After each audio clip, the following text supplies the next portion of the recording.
Master master तो हर समय नशे में रहता है। चलो इतना शांत हो जाओ, तुम्हारी अपनी भावनाओं को यहाँ पे कंट्रोल करो। आगे देखते हैं। जो कल हम लोग टॉपिक पढ़ रहे थे इंडक्टर, उसमें फेजर डायग्राम बना बचा हुआ है और ग्राफ। तो टॉपिक लिख लो, ग्राफ फॉर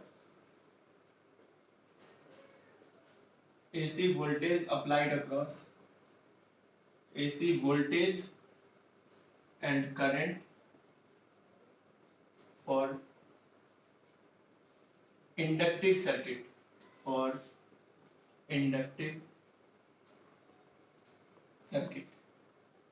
इस वर्ड का मतलब ध्यान रखना है। इंडक्टिव सर्किट कहने का मतलब ऐसा सर्किट जिसमें सिर्फ इंडक्टेंस हो, वैसे सर्किट को इंडक्टिव सर्किट बोलते हैं। जो हम लोग का टॉपिक चल रहा था वो वाला। तो हम लोग को पढ़ना है graph for AC voltage and current for inductive circuit.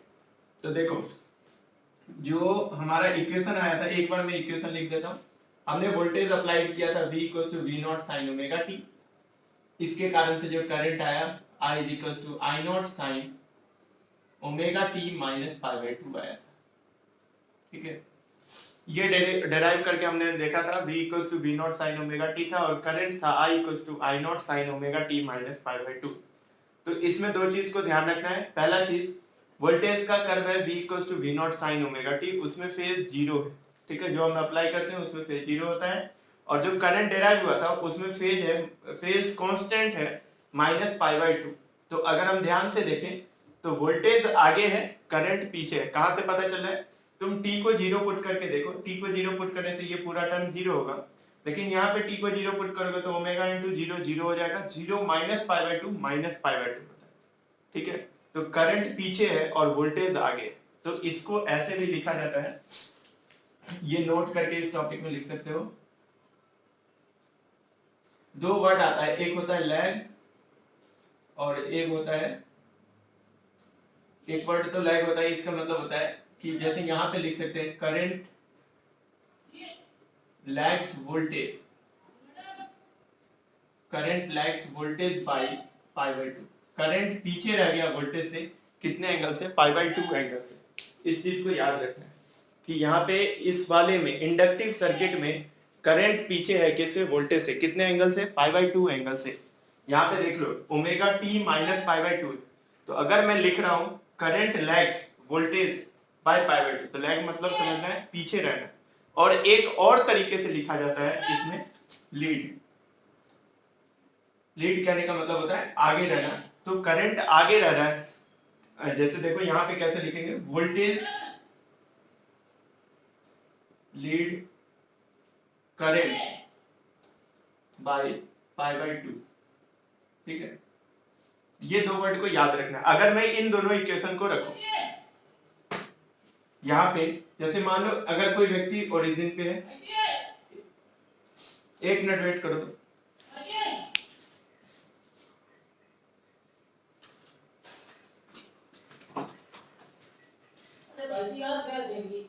धीरे बोलिए, क्लास में कुत्ता, कोई दिक्कत नहीं आ, कोई दिक्कत नहीं, आप आ जाइए।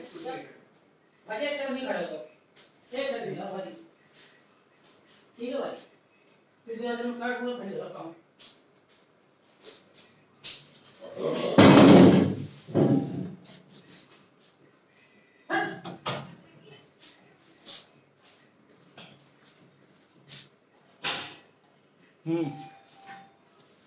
देखो यहाँ पे बोर्ड दिख रहा है ना? अरे आदमी आदमी से परेशान नहीं, आदमी कुत्ते से डर रहा है। पास ये यहाँ पर एक कुत्ता रहता है, मतलब कि किसी को परेशान नहीं करता है, लोग उससे डर रहे हैं। देखो यहाँ पे बोर्ड दिख रहा है ना सभी को पूरे? इसमें दो वर्ड याद रखना, हर वक्त आएगा, लैग और लीड। लैग का मतलब पीछे रहना और लीड का मतलब आगे रहना। ठीक है, तो मैं इस वोल्टेज के इक्वेशन देखूंगा तो वोल्टेज आगे है करंट से। ठीक है, ऐसा लिख सकता हूं, या फिर मैं सीधा लिखूंगा करंट पीछे है वोल्टेज से। दोनों का मतलब सेम होता है। ठीक है, तो ये चीज को याद रखना। इसको मैं एक एग्जांपल से समझाने का कोशिश कर रहा था। मान लो यहाँ पे 5 है और यहाँ पे 3, तो मैं कैसे बोल सकता हूँ? मान लो एक पर्सन ए है यहाँ पे और बी यहाँ पे है, तो मैं क्या बोल सकता हूँ? बी जो है वो आगे है ए से, ये बोल सकता हूँ एक। या फिर ये बोल सकता हूँ ए पीछे है बी से, दोनों वर्ड का मतलब सेम है। Current lags voltage by pi by 2, मतलब करंट जो है वो पीछे है वोल्टेज से, कितने एंगल से, पाई बाय 2 एंगल से। वो कहां से पता चल रहा है पाई बाय 2 एंगल से पीछे है? देखो यहाँ पे ओमेगा टी है और यहाँ पे omega t minus pi by 2, मतलब करंट पीछे है वोल्टेज से। दूसरा तरीका क्या बोलने का है कि वोल्टेज आगे है किससे, करंट से, कितने से, पाई बाय 2 से। वोल्टेज आगे है करंट से, कितने से, पाई बाय 2 से। तो ये इसका इंग्लिश है, लैग और लीड में बहुत ज्यादा परेशान नहीं होना, लेकिन अगर जो मैं समझाया हूं वो समझ में आया हो तो। अगर नहीं आया होगा तो फिर याद करते रह जाओगे और भूलते रहोगे लैग कहां पे लीड, इसको याद मत करना। लैग और लीड को इस इक्वेशन से कंपेयर करके तुम बता सकते हो। देखो ओमेगा टी, और ये ओमेगा टी में से पाई बाय 2 घट रहा है, तो अगर घट रहा है मतलब वो पीछे है और वोल्टेज आगे है। यहाँ पे इससे समझो, अगर ये 3 और ये 5 है तो डिफरेंस तो 2 का ही है ऑलवेज, लेकिन हम क्या बोल सकते हैं कि बी वाला पार्टिकल आगे है किससे, ए से, कितने से, 2 मीटर से बोल सकते हैं। या फिर मैं ये बोलूं ए वाला पार्टिकल बी वाले से पीछे है, कितने से, 2 मीटर से, दोनों का मतलब सेम। आई होप ये वाला हिंदी इंग्लिश सभी को समझ में आ गया होगा, लैग और लीड का मतलब। किसी को कोई दिक्कत? हाँ, तो ये ध्यान रखना, ये किसका मैं बताया हूं, इंडक्टिव सर्किट का। ये इंडक्टिव सर्किट के बारे में अगर तुम लोग कॉपी में लिखोगे तो पहला पॉइंट ये अलग से लिख लेना, मतलब अगर लिख भी दियोगे तो ये मतलब अलग है, ऐसा नहीं कि तुम्हें कहीं पे ये लिखना है। ठीक है, ये क्वेश्चन आता है कि बताइए करंट और वोल्टेज में कैसा रिलेशन है वहां पे, तो देखना इंडक्टिव सर्किट मतलब ये देखना। हालांकि मैं एक कंपैरिजन वाला टेबल बनवाऊंगा, रेजिस्टेंस का जैसा था वैसे इंडक्टेंस, कैपेसिटेंस पढ़ाने के बाद। तो बिल्कुल इजी चैप्टर है, परेशान नहीं होना, न्यू वर्ड आएगा इसमें, लेकिन उसको हम अच्छे से समझेंगे तो याद रहेगा। अगर कोई इसको याद करेगा और थोड़ा सा भूला, बस गलत हो जाएगा, करंट यहाँ पे हो गया, वोल्टेज यहाँ पे, ये गलत हो जाएगा। बस इस इक्वेशन को अच्छे से याद रखना। अब देखो मैं यहाँ पे ग्राफ बताता हूं। जो हमारा ग्राफ था पहला, ग्राफ फॉर एसी वोल्टेज, तो अगर मैं वोल्टेज का इक्वेशन बनाना चाहूँ ग्राफ, तो ग्राफ तो सीधा बनेगा ऐसा, कोई दिक्कत नहीं इसमें, पॉजिटिव नेगेटिव, यहाँ पे V नॉट, यहाँ पे माइनस V नॉट, ये है वोल्टेज और ये है टाइम। ये तो हो गया एसी वोल्टेज, कितना था, V equals to V naught sine omega t. यहाँ पे कोई फेज डिफरेंस नहीं है, फेज कांस्टेंट नहीं है, मतलब सिर्फ ओमेगा टी था। तो ओमेगा टी है तो तुम लोग ध्यान से देखो, अगर मैं टी को 0 पुट करूंगा तो ओमेगा इंटू 0 0 हो गया। साइन 0 का वैल्यू कितना होता है, 0, मतलब जब समय 0 था, जब t when t is equals to 0, when t is equals to 0, v कितना है, 0 into v नॉट करोगे तो आंसर क्या आएगा, 0। और वो यहाँ पे सेटिस्फाई कर रहा है, देखो t यहाँ पे 0 है और यहाँ पे वोल्टेज भी 0 है। लेकिन अब हमें चेक करना होगा कि क्या करंट में ऐसा हो रहा है कि नहीं। तो देखो मैं पहले अलग से ग्राफ बनाता हूँ करंट का, और फिर दोनों को मिला दूंगा, एक ही ग्राफ में दोनों बना दूंगा। यहाँ करंट है हमारा, और इस वाले में हम यहाँ पे देखते हैं कुछ ऐसा, यहाँ पे मान लो टाइम है। तो जब मैं t को 0 पुट करूंगा, जब मैं t को 0 पुट करूंगा तो देखो यहाँ से क्या होगा, हमारा इक्वेशन है I equals to I naught sine omega t minus pi by 2, ये हमारा करंट का इक्वेशन। जब मैं t को 0 पुट करूं तो ओमेगा इंटू 0 0 होगा, देखिए 0 माइनस पाई बाय 2, और 0 माइनस पाई बाय 2 कितना हो गया, माइनस पाई बाय 2। तो यहाँ पे ये इक्वेशन क्या आ जाएगा, I is equals to I naught sine of minus pi by 2, और साइन माइनस पाई बाय 2 का वैल्यू कितना होता है, -1, और आई नॉट से मल्टीप्लाई करेंगे तो माइनस आई नॉट आएगा। मतलब जब टाइम 0 था तो ग्राफ कहां पे होना चाहिए, देखो जब टाइम हमारा 0 था तो ग्राफ का करंट का वैल्यू कितना होना चाहिए, माइनस आई नॉट, मतलब ग्राफ कुछ यहां से स्टार्ट हो रहा होगा इसमें, ये नेगेटिव, ये वाला ऐसा कुछ, ठीक है। इसको तुम ऐसा समझ सकते हो कि मान लो ऐसा कुछ है हमारा, इस वाले को थोड़ा सा पीछे कर दो, थोड़ा सा पीछे कितना करना है, पाई बाय 2 ही तो डिफरेंस है यहाँ पे, omega t minus pi by 2। और अच्छे से समझो, मैंने देखा जब t 0 था, when t is equals to 0, थोड़ा सा समझना है इसको, when t is equals to 0, I कितना आया था, माइनस आई नॉट। ये तो हमने देख लिया, जब टाइम 0 था तो करंट का वैल्यू माइनस आई नॉट होगा, और मैक्सिमम कितना जा सकता है, तो प्लस आई नॉट के इक्वल जा सकता है। इसको थोड़ा सा नीचे बना लेते हैं, ठीक है, और ये हो जाएगा प्लस आई नॉट यहाँ पे। अब देखो अगर मैं ओमेगा टी के जगह ऐसा कुछ पुट करूं कि ये पाई बाय 2 है, तो पाई बाय 2 अगर ओमेगा टी है तो आगे क्या होगा देखो, पाई by to minus pi by to करेंगे तो ये क्या हो जाएगा 0, और साइन 0 का वैल्यू कितना होता है 0, तो वो वाला टर्म नहीं यहाँ पे होगा, ठीक है। और ग्राफ आगे सेम चलेगा क्योंकि साइन का कर्व तो है, तो साइन ऐसा सिमिलर आएगा, लेकिन स्टार्टिंग पॉइंट ध्यान रखना है कि स्टार्टिंग पॉइंट यहां से होगा, जब टाइम 0 था तो ये माइनस आई नॉट, तो ये ग्राफ आगे कंटिन्यूअसली बढ़ते जाएगा। अब हम इस दोनों को मर्ज करना चाहेंगे तो मर्ज कर सकते हैं, इसमें कोई दिक्कत नहीं, मर्ज हो जाएगी, ठीक है। तो पहले तो ये बना लो सभी को, और इसमें ये ध्यान रखना है एकदम एग्जैक्ट अगर बनाना चाहो, 1 मिनट वेट करो सभी को, एकदम कोई एग्जैक्ट बनाना चाहता है तो कैसे बनेगा वो भी देख लो, इसके कॉरेस्पॉन्डिंग एग्जैक्ट बनाना चाहता है, ये लाइन तो सीधा है, ये वाला लाइन एक ड्रॉ कर लो, एक ये वाला लाइन ड्रॉ कर लेना, एक ये वाला लाइन ड्रॉ कर लेना ऐसा, और एक यहां से सीधा, मतलब 4 स्ट्रेट लाइन है सीधा। उससे क्या होगा कि सिमिलर ग्राफ एक पे दूसरे को हम मर्ज करा सकते हैं, ठीक है। और वो कुछ ऐसा होगा, ऐसा ऐसा जाएगा, और ये यहाँ पे कुछ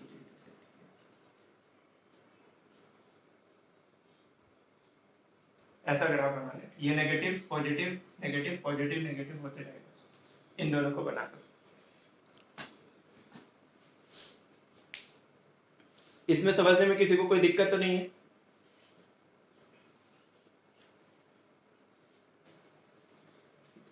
ये देखो, ये वाला ग्राफ तो सभी लोग को याद रखना है, v equals to v naught sin omega t, graph याद रखना है, और ये कई बार मैं बता चुका हूं, और हर एक बार यही बनेगा क्योंकि यहाँ पे ये वाला टर्म 0, ठीक है। इससे आगे का देखो क्या है, इससे आगे ग्राफ जब भी बनाना, हाँ रिकॉर्डिंग हो रहा है,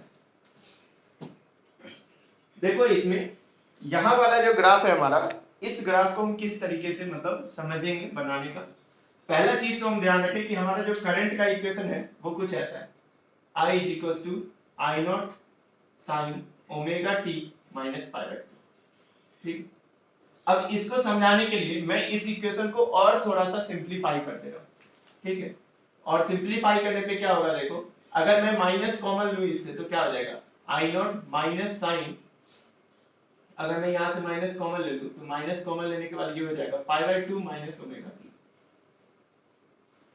अगर मैं इसके अंदर एंगल में से माइनस कॉमन ले लूं तो ये होगा पाई by to minus omega t, और साइन के अंदर अगर माइनस होता है तो वो बाहर निकल सकता है, और बाहर निकलने के बाद आई नॉट यहाँ पे माइनस साइन, और sine pi by to minus omega T हो जाएगा, और साइन 90 माइनस थीटा क्या होता है कॉस थीटा, तो minus I not cos omega T. Actually ये वही इक्वेशन है जब हम डेरिवेशन कर रहे थे उस समय भी आया था, ठीक है। अब मैं एक और एग्जांपल से समझाने का कोशिश कर रहा हूं इसी पार्ट को, इसको लिखना नहीं है। अगर मैं यहाँ पे इक्वेशन बनाऊं, इस माइनस साइन को भूल जाओ, अगर cos का हम ग्राफ बनाना चाहेंगे तो cos का ग्राफ कुछ ऐसा होता है, ये याद रखें, cos का ग्राफ कुछ ऐसा होता है, और इसमें माइनस से मल्टीप्लाई करोगे तो सीधा इसका उल्टा हो जाएगा, जहां पे पॉजिटिव है वहां नेगेटिव होगा, जहां पे नेगेटिव है वहां पे पॉजिटिव, तो ये ग्राफ कुछ ऐसा बनेगा, और यही ग्राफ बनाएगा, ठीक है। ऐसा कुछ स्टार्ट होके ऐसा, तो एक चीज तो ये याद रखना है। दूसरा चीज हम क्या याद रख सकते हैं, हम यहाँ पे t का वैल्यू 0 पुट करें तो ओमेगा इंटू 0 0 होगा, और 0 में से पाई बाई 2 घटेगा तो माइनस पाई बाई 2 आएगा। साइन माइनस पाई बाई 2 का वैल्यू होता है -1, और -1 को आई नॉट से मल्टीप्लाई करेंगे तो जब टाइम 0 था उस समय i का वैल्यू आ चुका है -i0, और -i0 कहीं नीचे लाई करेगा, और नीचे मतलब यहाँ पे कुछ होगा -i0।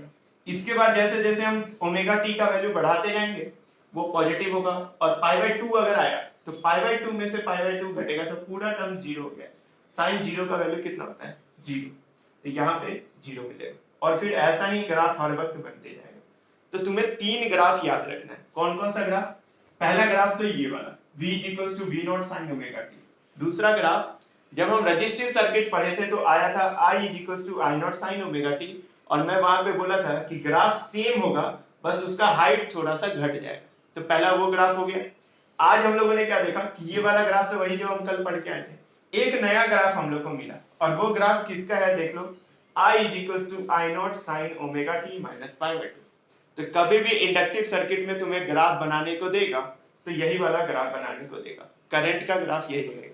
अब ऐसा मैं क्यों बोल रहा हूं, तुम लोग को ऐसा आएगा क्वेश्चन, तो ये देखो, एक तो ये वाला चैप्टर बहुत डेप्थ में नहीं पूछा जाता है, और दूसरा एग्जामिनर को पता होता है कि मैथ्स के भी स्टूडेंट हैं और बायो के भी स्टूडेंट होते हैं जो फिजिक्स का एग्जाम देते हैं, तो डिफिकल्ट क्वेश्चन यहाँ पे नहीं है।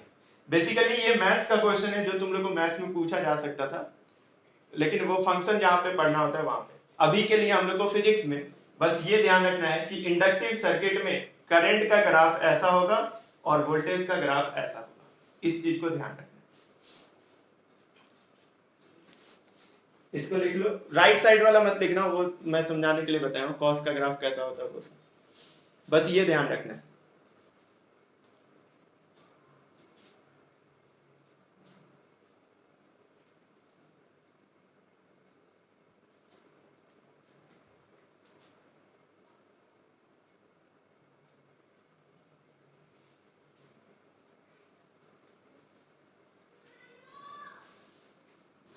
इसको नोट कर लिए सभी को? नहीं,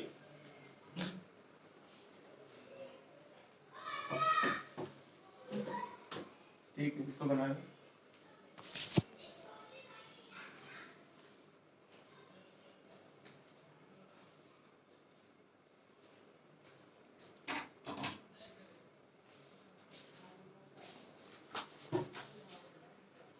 इधर वाला नहीं लिखना है, ये वाला नहीं लिखना, बस यहाँ तक बनाना है।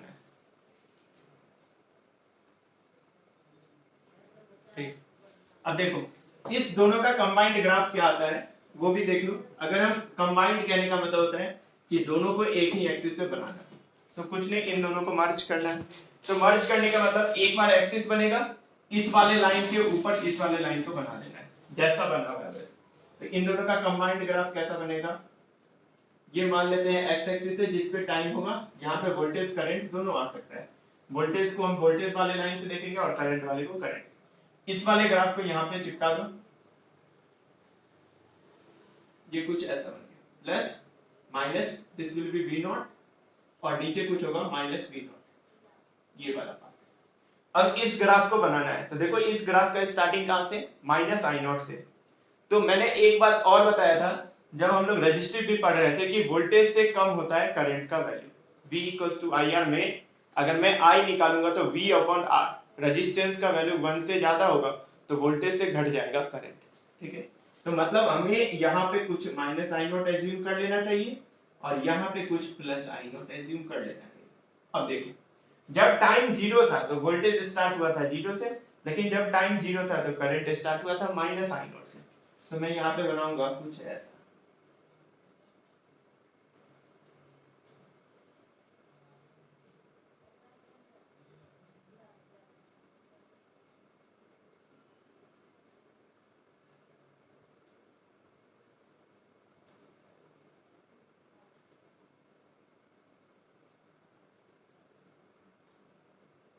ऐसा ग्राफ जाएगा। ठीक है, ये चीज को ध्यान रखना है। यहाँ पे 1 मिनट वेट करो सभी,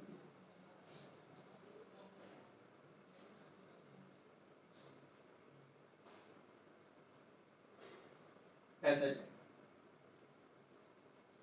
ठीक है, ये वाला चीज ध्यान रखना कि ये वाला ऐसा कुछ है, यहाँ पे ये वाला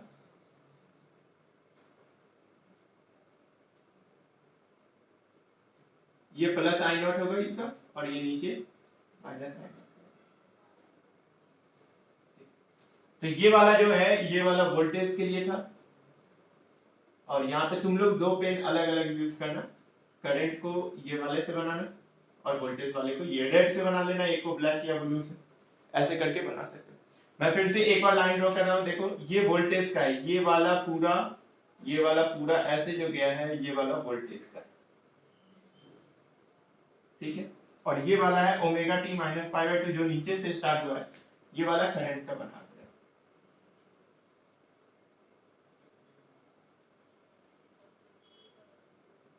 ठीक है, ये है करंट का, तो इसको बना देना।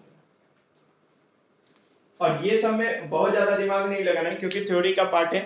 ऐसा नहीं कि मैं क्वेश्चन बना रहा हूं तो तुम सोचोगे कि दिमाग में कि एकदम से कैसे बन जाएगा, ऐसा कुछ नहीं है। पढ़ने के बाद ही समझ में आता है कि मतलब किस तरीके से हमें ग्राफ ड्रॉ करना है, ये चीज को ध्यान रखें। और रेफरेंस के लिए एनसीईआरटी में देखना ऐसा ग्राफ बना हो वहां से और अच्छे से समझ सकते हो, एकदम ऐसा ही बना हुआ है, बस वहां पे वो लोग उससे करते हैं कंप्यूटर से, तो उनका ये सारा चीज एकदम अच्छे से बनता है। ये लिख लिए होंगे सभी कोई, ये ग्राफ था। अब हमें एक और टॉपिक पढ़ना होता है, फेजर।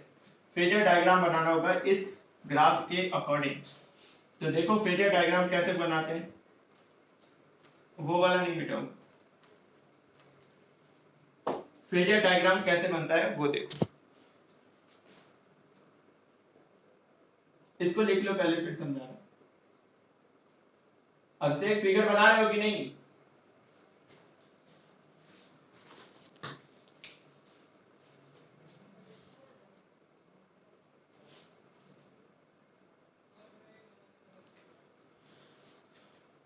अब देखो फेजर डायग्राम में, फेजर के लिए बस एक ही पॉइंट याद रखना है, फेजर्स होता है रोटेटिंग वेक्टर जो रोटेट करता है एंटी क्लॉकवाइज।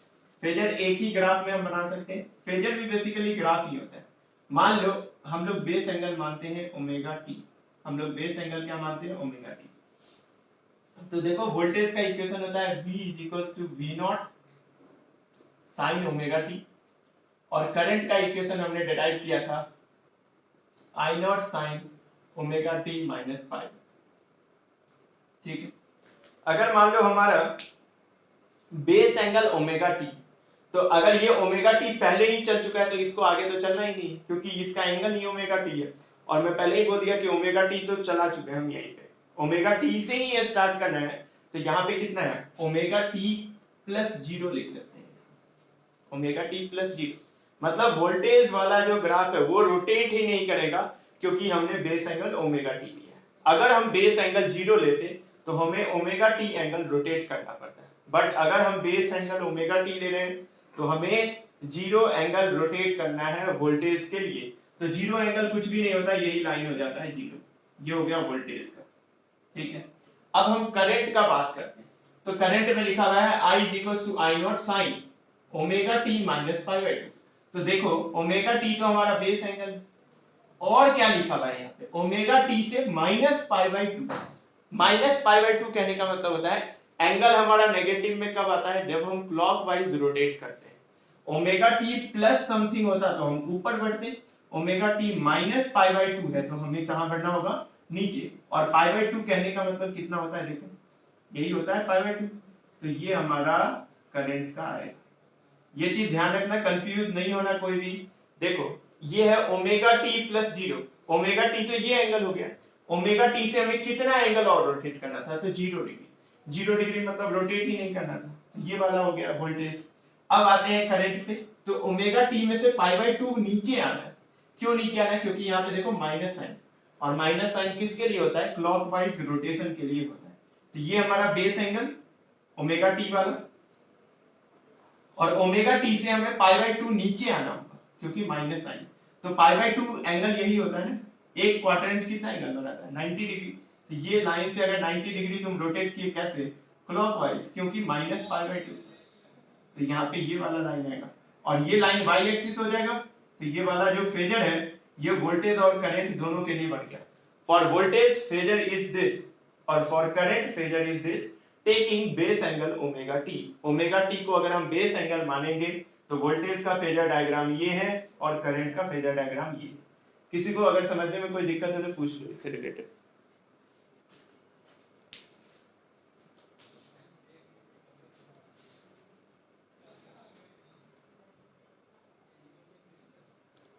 अगर समझ में आ गया है तो इसको ड्रॉ कर लो। एक और तरीका है फेजर बनाने का, वो समझा रहा हूं। अगर कभी मान लो, ये इसलिए समझा दे रहा हूं, मान लो ऑब्जेक्टिव पेपर आता है तो ऑब्जेक्टिव में हमारे मन पे नहीं होगा कि हम ओमेगा टी माने कि जीरो, तो हमें दोनों आना चाहिए। ठीक है, अगर मान लो मैं बेस एंगल बनाता हूं जीरो, बेस एंगल बनाता हूं जीरो, तो देखो वोल्टेज को V is equal to V naught sine omega t rotate करना है, और हमें रोटेट कितना किए हैं स्टार्टिंग में? जीरो। तो हमें कितना रोटेट करना होगा? Omega t. तो let us consider omega t कुछ यहाँ पे, ये वाला जो एंगल है वो कितना है? Omega t. तो ये वाला फेजर किसका बना? वोल्टेज का। अगर ये जीरो है तो हमें रोटेट कितना करना होगा? Omega t. और ओमेगा टी हम मान लेते हैं यहाँ पे, हमने पहले ही पढ़ा है phasors are rotating vector that rotate anticlockwise. तो देखो एंटी क्लॉकवाइज रोटेशन हुआ, एंटी क्लॉकवाइज दिया है, तो वोल्टेज का तो बन गया। अब दूसरा देखो, करंट वाला इक्वेशन को ध्यान से समझो, इसका जो फेज है ना वो है omega t minus pi by 2। ये कुछ ऐसे समझो, तुम्हें मैं बोल रहा हूं ओरिजिन से 5 मीटर ऊपर जाओ और फिर बोल रहा हूं 2 मीटर नीचे आ जाओ, या फिर ऐसा समझ लो, तुम्हें बोल रहा हूं ओरिजिन से पहले 2 मीटर ऊपर जाओ और फिर 5 मीटर नीचे आओ। पहले बोला हूं 2 मीटर ऊपर जाओ और 5 मीटर नीचे, तो वो वाला पार्ट यहाँ पे आता है। मेरा बेस एंगल 0 है और मुझे ओमेगा टी एंटी क्लॉकवाइज में जाना होगा, क्योंकि ओमेगा टी के आगे प्लस साइन, और फेजर का काम होता है एंटी क्लॉकवाइज रोटेट करना। अगर माइनस साइन आ गया तो वो खुद से क्लॉकवाइज में जाता है। तो हमें करंट के लिए सबसे पहले ओमेगा टी ऊपर जाना होगा, ऊपर मतलब एंटी क्लॉकवाइज। तो हम ओमेगा टी ऊपर है और ओमेगा टी आने के बाद हमें 90 डिग्री नीचे आना होगा, मतलब ओमेगा टी वाले लाइन से 90 डिग्री नीचे। तो देखो ओमेगा टी पहले हम ऊपर गए, उसके बाद यहां से 90 डिग्री नीचे, मतलब ये कुछ लाइन होगा। देखो हमारा काम क्या था, पहले करंट वाले इक्वेशन में ओमेगा टी ऊपर जाओ, क्योंकि यहाँ पे plus omega t, base angle से omega t anticlockwise rotate किए, फिर बोला है माइनस पाई बाई 2, मतलब क्लॉकवाइज आओ कितना 90 डिग्री। तो ये देख लो, ये ओमेगा टी बेस एंगल से ऊपर गए थे और 90 डिग्री नीचे, तो ये हो जाएगा करंट का इक्वेशन। कितने लोग को ये वाला बात समझ में आ गया?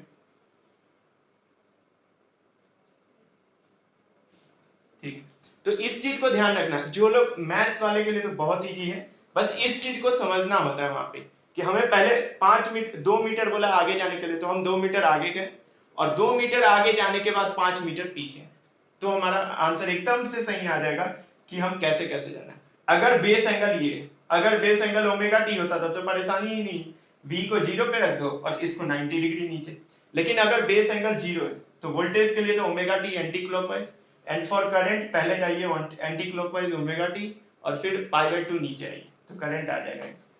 और ये दोनों फेजर डायग्राम याद रखना अच्छे से, नया कुछ भी नहीं आएगा, पुराना ही आता है और पुराने वाले को याद रखना है। फेजर डायग्राम, फेजर डायग्राम के लिए बेस एंगल कितना था 0, अगर बेस एंगल ओमेगा टी तो ये बनेगा, इसको नोट कर लो।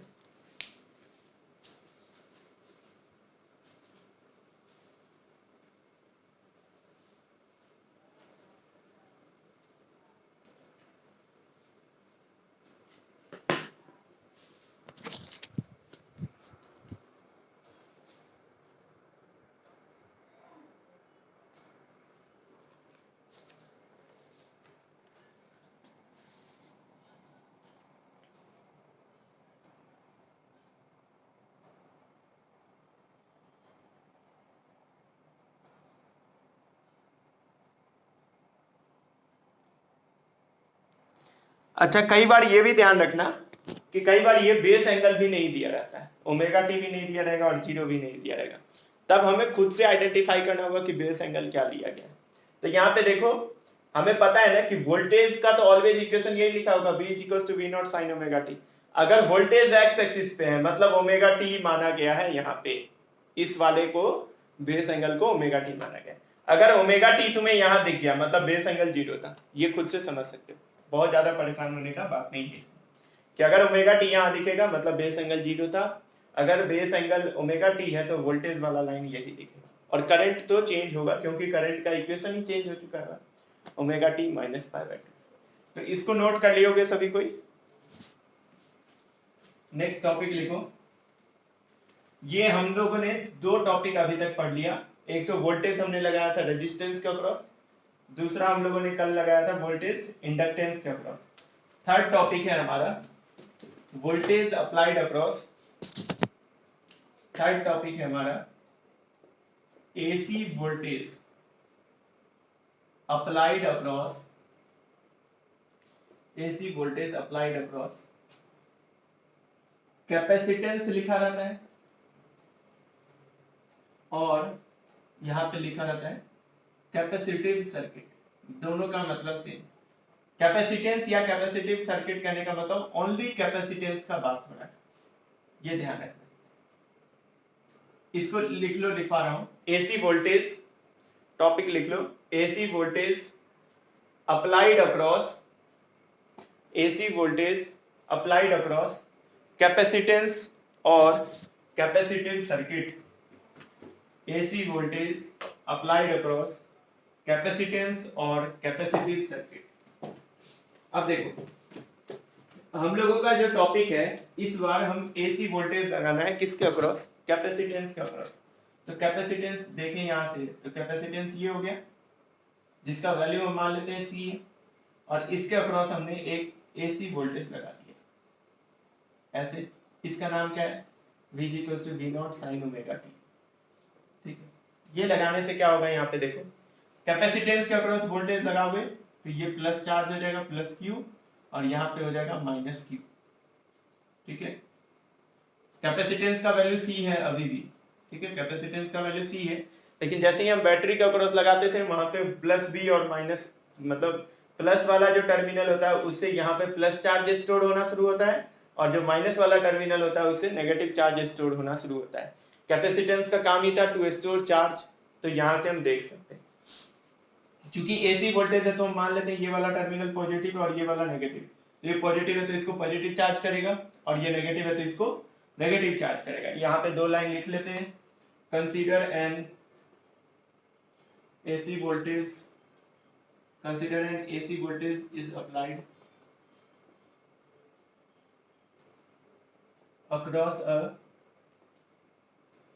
capacitive circuit। एक कैपेसिटिव सर्किट है, मतलब सिर्फ कैपेसिटेंस वाला सर्किट है, अक्रॉस अ कैपेसिटिव सर्किट, और consider N AC voltage is applied across a capacitive circuit of capacitance C। ये ध्यान रखना है, ठीक है, हम कैपेसिटेंस के अक्रॉस कैपेसिटिव सर्किट अप्लाई कर रहे हैं, मतलब वोल्टेज अप्लाई कर रहे हैं, इसका कैपेसिटेंस C है, इसके अक्रॉस हम AC वोल्टेज को अप्लाई किए।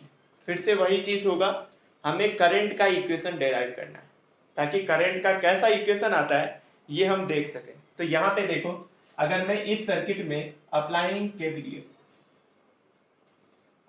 KVL in the given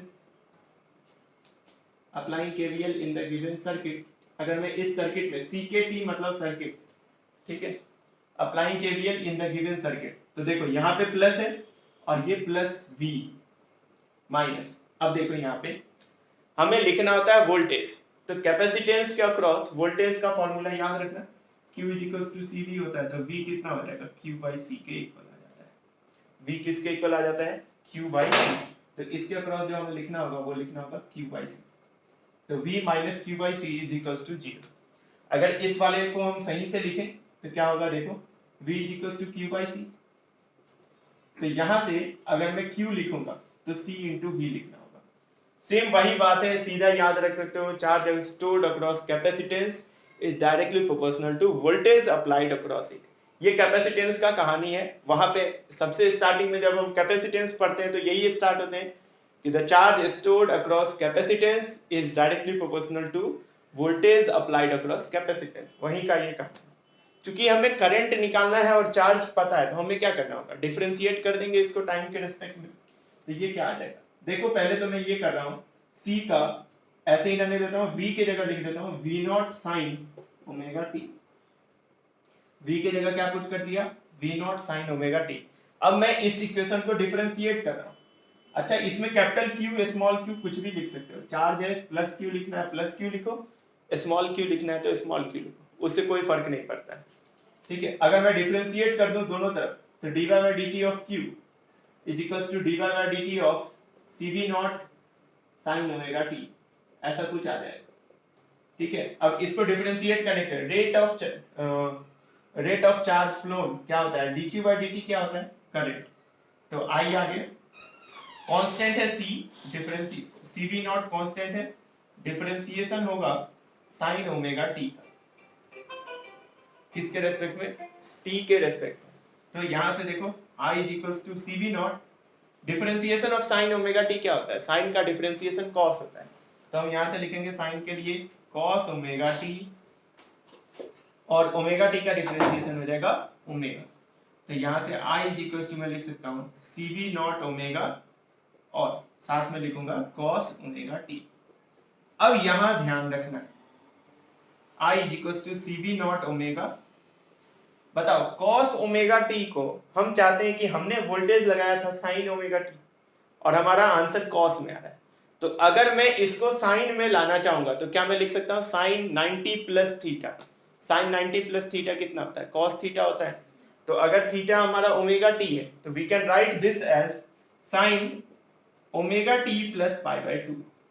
क्यों ऐसा लिख रहे हैं, तो हमने अभी देखा था इंडक्टेंस वाले में फॉर्मूला आया था I is equal to I naught sine omega t minus pi by 2 आया था, और कैपेसिटेंस वाले में क्या आ गया I इज इक्वल टू, ये तो कांस्टेंट टर्म है, sign omega t plus pi by 2, और यही तो हमें चाहिए था साइन के टर्म में इक्वेशन।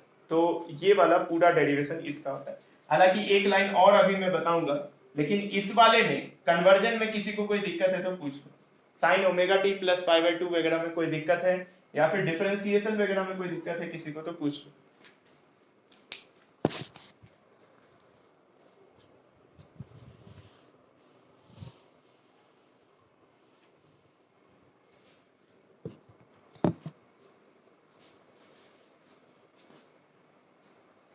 हाँ नोट कर लो, कोई दिक्कत नहीं है किसी को इसमें। बहुत बढ़िया।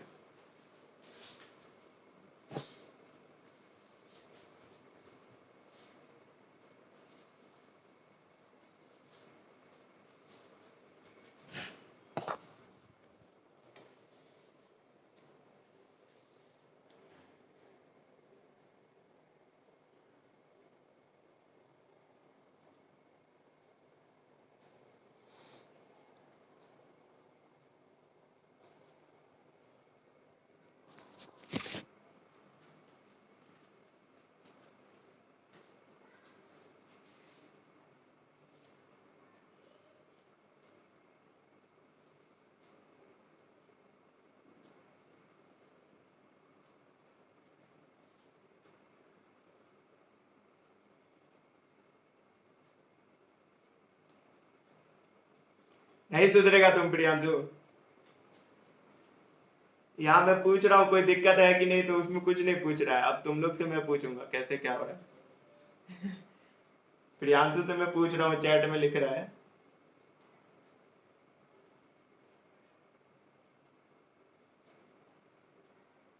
माइक नहीं चल रहा है, मोबाइल खरीद लो नया, लैपटॉप पे देख रहा है ना, माइक लगवाओ एक उसमें अलग से पॉडकास्ट वाला। हाँ तुम दोनों को तो, चलो चैट में मत लिखो कुछ, रिकॉर्डिंग होते रहता है उसमें तुम लोग अपना गरीबी दिखाते रहते हो। ठीक है चल, कम से कम रिकॉर्डिंग में गरीबी मत दिखाओ। लिख लिए ये हाई इक्वल्स, ठीक है चलो यहाँ वाला बात करते हैं। Sign omega t plus pi by 2 याद रखना कैपेसिटेंस में, और इंडक्टेंस में माइनस पाई बाय 2 होता है। अब देखो यहाँ पे बता दे रहा हूँ, इस वाले में जैसे हमारा करंट का जो इक्वेशन आया है I is equals to C omega या सी वी नॉट ओमेगा जो भी है, और ये साथ में था sign omega t plus pi by 2, तो sign omega t plus pi by 2। अब देखो क्वेश्चन के अकॉर्डिंग कैपेसिटेंस का वैल्यू ऑलवेज कांस्टेंट होगा। जैसे मान लो एग्जांपल के तौर पे 5 माइक्रोफैराड में एज्यूम करना, तो 5 ऑलवेज 5 ही रहेगा। वोल्टेज का जो ये वाला पार्ट होता है ना वी नॉट, ये ऑलवेज कांस्टेंट होता है, और ओमेगा भी कांस्टेंट होता है। टाइम एक वेरिएबल है यहाँ पे, बाकी सारा चीज कांस्टेंट है। तो ये जो सी वी नॉट ओमेगा है इसको हम कांस्टेंट की तरह लिख के यहाँ पे लिख सकते हैं I naught sine omega t plus pi by 2, where I naught को मैं क्या लिख सकता हूं, I naught is equal to लिख सकता हूं सी वी नॉट ओमेगा।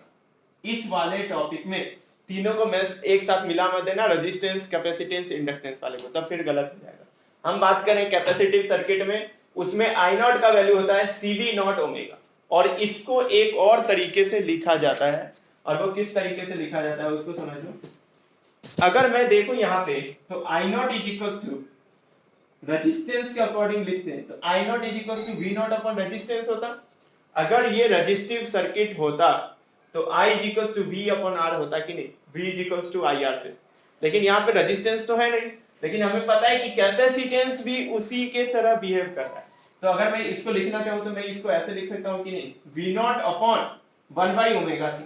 अगर मैं 1/ω_c लिखता हूं तो देखो ये ऊपर जाके फिर से यही हो जाएगा, तो इसमें कोई दिक्कत नहीं है इसको लिखने में। लेकिन यहां से एक बेनिफिट हमें मिल रहा है कि मैं इसको चाहूं तो ऐसे लिख सकता हूं, I0 is equal to V naught upon XC। XC कहने का मतलब क्या है,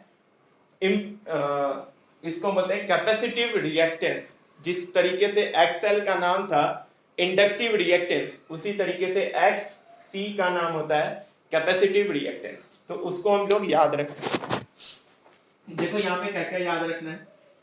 एक तो सबसे पहला फॉर्मूला हमें ये याद रखना होगा, I0 is equal to V naught upon 1/ω_c, या फिर I0 is equal to V naught upon XC, where XC is equal to 1/ω_c और XC का नाम होता है capacitive reactance. Capacitive reactance, XC का नाम क्या होता है, कैपेसिटिव रिएक्टेंस। और एग्जाम में या फिर किसी भी क्वेश्चन में सॉल्व करेंगे कैसे, ओमेगा का वैल्यू यहां से उठा लेंगे और C क्वेश्चन में दिया रहेगा, वहां से निकाल के XC निकाल लेंगे। अगर क्वेश्चन वाला पूछ रहा है कि फाइंड कैपेसिटिव रिएक्टेंस, तो हमें ये निकालना होगा।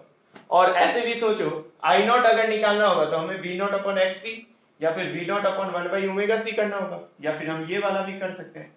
तो क्वेश्चन में दोनों पार्ट पूछता है, find capacitive reactance and I0।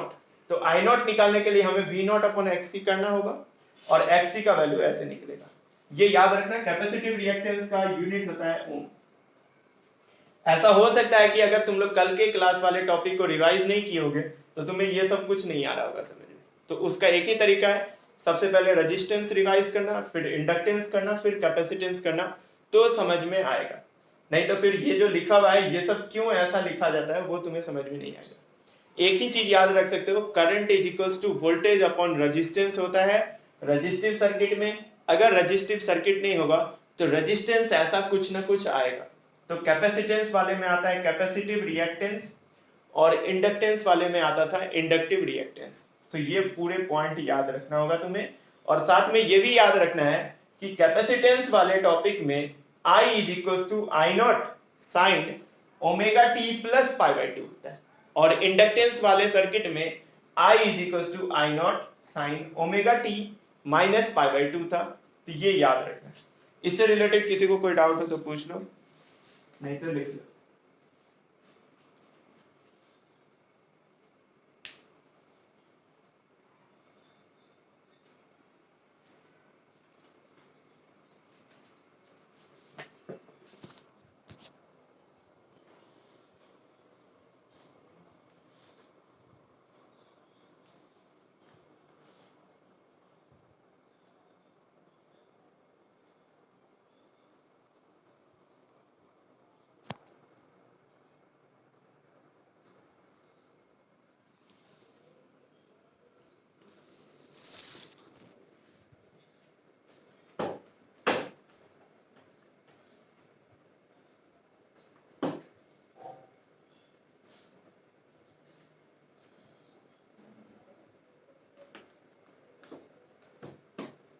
अब देखो हम इसका ग्राफ का बात करते हैं। जिस तरीके से उस वाले टॉपिक का ग्राफ बनाया था वैसे इसका भी ग्राफ बना सकते हैं। अगर मान लो हम ग्राफ का बात करें इस टॉपिक के लिए, V इक्वल टू होता है V naught sine omega t. Voltage का इक्वेशन क्या आता है, V equal to V naught sine omega t. तो यहाँ पे ग्राफ कुछ ऐसा बन जाएगा, ये वाला प्लस ये वाला माइनस। इसको हम कुछ ऐसा कर लें, तो ये वाला है प्लस V नॉट और यहाँ पे कुछ आ जाएगा माइनस V नॉट। ये वोल्टेज है और ये टाइम। तो V equals to V naught sine omega t का कर्व वैसा ही होगा जैसे हम पढ़ते हैं। लेकिन हमारा करंट का इक्वेशन देखो, I equals to I naught sine omega t plus π/2। इसका ग्राफ बनाने के लिए बस एक काम करो, t को 0 पुट करके देख लो। t को 0 पुट करोगे तो ओमेगा t 0 हो जाएगा। I इक्वल्स टू हो जाएगा I नॉट साइन π/2 और साइन π/2 का वैल्यू होता है 1 इंटू I नॉट करेंगे तो प्लस I नॉट। मतलब ग्राफ हमारा प्लस I नॉट से शुरू होगा और कैसा बनेगा, कुछ ऐसा बनेगा। This will B plus minus plus minus, ये होगा आई नॉट और नीचे को होगा माइनस। वोल्टेज वाला इक्वेशन सेम रहेगा क्योंकि यहाँ पे प्लस पाई बाय 2 है, omega t plus pi by 2, तो हम इसको कैसे लिखेंगे, ऐसा कुछ ग्राफ बनेगा इसका, जिसका स्टार्टिंग होगा पॉजिटिव आई नॉट से और उसके बाद कंटिन्यूअसली ऑल्टरनेटिव चलता जाएगा। तो ये ग्राफ वोल्टेज का है और ये ग्राफ करंट का है। अब तुम्हें कैसे आइडेंटिफाई करना है वोल्टेज और करंट का, तो तुम यहां से आइडेंटिफाई कर सकते हो। अगर V नॉट है मतलब वोल्टेज का है, अगर I नॉट है मतलब करंट का है। तो ये वाला ग्राफ हमारा करंट के इक्वेशन के लिए है, इसी वाले टॉपिक का है, मतलब I = I not sin omega t minus pi by 2 के लिए, sorry omega t plus pi by 2 के लिए, और ये वाला है V = V naught sin omega T. इसको नोट करो।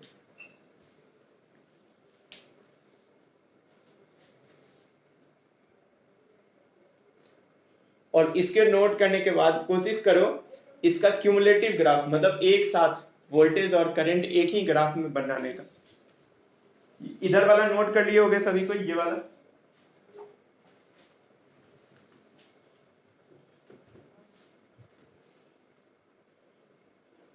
देखो, इसमें अगर हम इन दोनों ग्राफ को एक साथ मर्ज करें तो मर्ज करने पे क्या आएगा, देखो ये मान लो टाइम है और यहाँ पे वोल्टेज और करंट दोनों होगा, तो वोल्टेज के लिए तो सेम ग्राफ बना लो, प्लस माइनस, यहाँ पर का मैक्सिमम वैल्यू V नॉट और नीचे के लिए क्या होगा, माइनस V नॉट होगा। और ये ग्राफ कहां से स्टार्ट हो रहा है, करंट वाला, तो करंट वाला I नॉट से स्टार्ट हो रहा है ऊपर से, और मैं ये बताया था वोल्टेज से थोड़ा नीचे करंट होगा। मान लो यहाँ पे प्लस I नॉट है और यहाँ पे कुछ ये प्लस I नॉट है और यहाँ पे कुछ माइनस I नॉट है, मान लेते हैं। अब हम इस ग्राफ को यहाँ पे बनाएंगे, तो इस ग्राफ को जब हम बनाएंगे तो कुछ ऐसा स्टार्ट होगा, ऐसा चलते जाएगा। ये वाला हमारा करंट का ग्राफ है।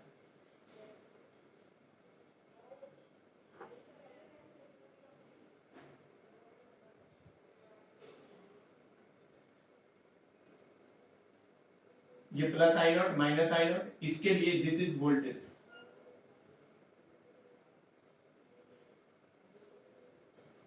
और भी आगे जा सकता है, कोई दिक्कत नहीं है उसमें, और भी आगे जा सकता है इसमें। तो ये चीज ध्यान रखना है, इसके लिए अगर I नॉट है तो सारी जगह I नॉट ही आएगा, इसको नहीं बना रहे, ये कुछ ऐसा और यहाँ पे कुछ ऐसा।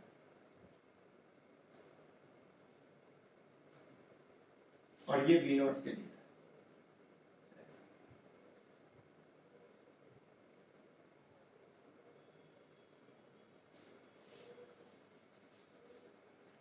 तो ग्राफ मर्जिंग वाले में तो कोई दिक्कत नहीं, तुम लोग अलग अलग पेन से बना लेना, कोई दिक्कत नहीं होगा उसमें। दोनों ग्राफ को एक जगह पे रखना है बस, और ऐसा मान के चलना है कि दोनों ग्राफ में एक दूसरे से कोई मतलब नहीं, मतलब बस इतना है कि जिस समय ये वाला पाई बाय 2 पे है उस समय ये वाला 0 पे है, मतलब जब ये 1 पे है उस समय ये वाला 0 पे है, और वो तुम इससे चेक कर सकते। अगर ओमेगा टी यहाँ पे 0 है, जैसे यहाँ पे t 0 है, तो यहाँ पे ये वाला 0, तो V नॉट इंटू साइन 0 कितना हो जाएगा, 0। तो वोल्टेज वाला ग्राफ 0 से स्टार्ट कर रहा है और करंट वाला 1 से स्टार्ट करेगा, तो ये चीज को ध्यान रखना। ये ग्राफ है कैपेसिटिव सर्किट के करंट और वोल्टेज के लिए। Current V I I naught sine omega t plus pi by 2 होता है, at the same time voltage जो हम अप्लाई करते हैं ऑलवेज सेम होता है, V V naught sine omega.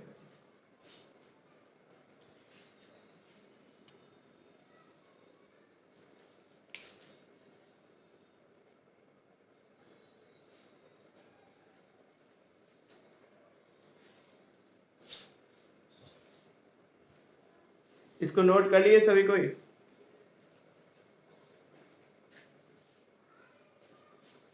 अब बताओ, इसमें फेजर डायग्राम बनाने का कोशिश करते हैं। फेजर डायग्राम यहाँ पे इक्वेशन देख के बना सकते हो, एकदम इजी। पहला काम हम करते हैं, ओमेगा टी बेस एंगल मान लेते हैं और उसके लिए हम यहाँ पे डायग्राम बनाते हैं।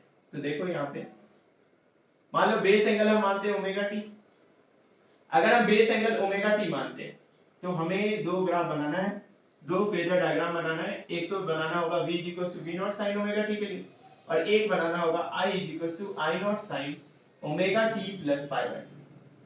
तुम लोग बताओ ये वाला ग्राफ कहां पे जाएगा? फेजर अगर मैं बनाऊंगा तो कैसा बनेगा? यहां से वोल्टेज के लिए V equal to V naught sine omega t के लिए कैसा बनेगा ग्राफ?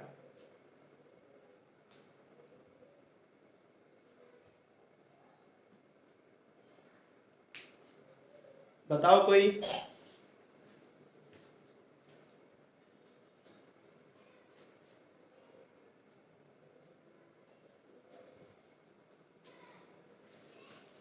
ओमेगा टी वाले लाइन पे होगा, या फिर हम बोल सकते हैं एक्स एक्सिस वाले लाइन, एक्स एक्सिस पे होगा।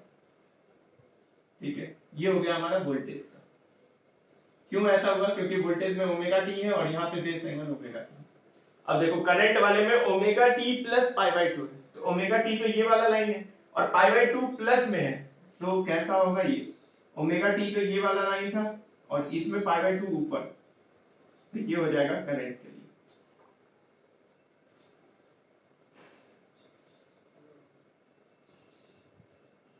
Omega t plus pi by two, तो ये वाला इक्वेशन ऊपर चला जाएगा और omega t as it is रहेगा। अगर मान लो हम बेस एंगल को चेंज कर, बेस एंगल को बोलते हैं 0 डिग्री, तो कैसा है? तो यहाँ पे अगर मान लो मैं बेस एंगल को 0 माना, तो हमें कितना रोटेट करना है? अगर 0 माना है हमने, तो हमें ओमेगा टी रोटेट करना होगा। Late us consider this is omega T, ये हो गया ओमेगा टी। ये वाला लाइन किसका होगा? वोल्टेज के लिए होगा। अब देखो इसी में मैं करंट के लिए भी बनाता हूं। ओमेगा टी भी आगे बढ़ना है और पाई बाई टू भी आगे बढ़ना है, तो ओमेगा टी ये हो गया इतना एंगल, और पाई बाई टू और ज्यादा चाहिए, तो और ज्यादा कैसे बनेगा? इसमें पाई बाई टू ड्रॉ कर लो, ये हो जाएगा करंट। समझ में आ रहा है? अगर हम बेस एंगल 0 माने हैं, तो for voltage we have to rotate anticlockwise omega T.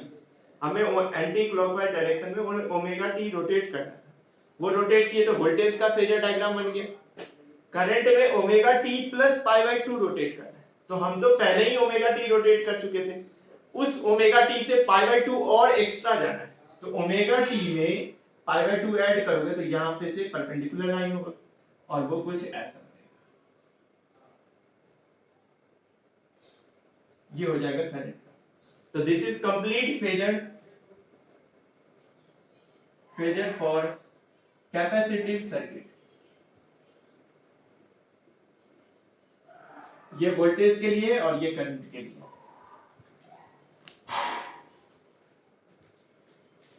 बताओ इस वाले फेजर में कोई दिक्कत तो नहीं है किसी को? ऐसे फेजर इतना ही पढ़ना है, बस 3 ही डायग्राम फेजर का पढ़ना था, एक रेजिस्टिव, कैपेसिटिव और इंडक्टिव। इस चैप्टर का जो डिफिकल्ट ग्राफ वगैरह वाला जो पोर्शन था वो कंप्लीट हो चुका है। इस पे मैं कल क्वेश्चन कराऊंगा, तो समझ में आ जाएगा सारा टॉपिक। तो उन लोग का काम है एक बार रिवाइज कर लेना अच्छे से, हर एक टॉपिक को रिवाइज कर लेना। किसी को कोई टॉपिक में डाउट वगैरह आएगा तो कल पूछ लेना स्टार्टिंग में, फिर इससे आगे का क्वेश्चन में कराऊंगा तो पूरा समझ में आ जाएगा। 2 टॉपिक और बचा हुआ है इस चैप्टर में और सारा कंप्लीट।